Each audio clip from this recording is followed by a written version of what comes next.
Get ready for the dictation. Dictation will start in 5 seconds. Start. If the members of that side of the house to go some other houses and hear lectures very seriously, they should come here and tell us that they are also going to increase the wages of the workers when such measures are brought up.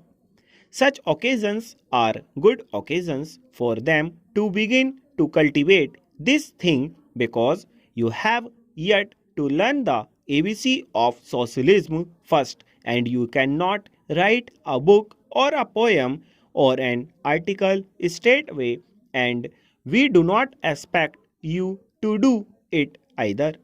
But if you are really sincere about what you are talking, you should try to learn the ABC, that is to say, vegan with giving the workers a fair deal, giving them a living wage, and dealing with the workers here in this bill.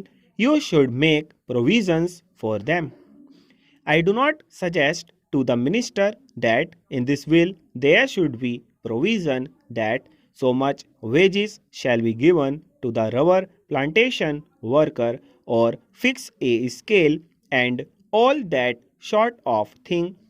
All that I have proposed in this amendment is that the board should be given that reorientation of outlook should be given the direction that the wages have to be increased and that they have to consciously work for it. That is all that I demand in this amendment.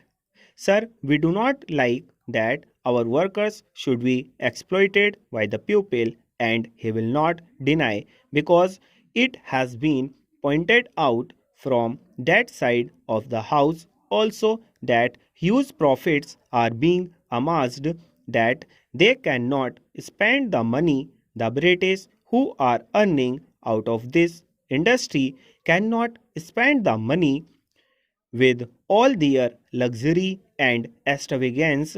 They cannot spend that money here in this country.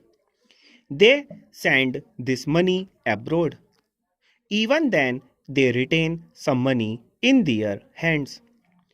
They would rather keep them in banks idle than give this money to the workers for watering their lot, for improving their conditions, which determines in the final analysis whether the production of the country would go up or not. Sir, I read with great interest the Select Committee's report, especially the portion of the evidence appended to it, and I would ask you also, sir, to reread if you have already read this interesting document. You see here Mr. T.T. Krishnamachari crossing swords with an important representative of the British interests, the British rubber interests in this country. Now it is all a wordy battle. It is a sort of very interesting competition for being smart, one trying to overreach another in smartness.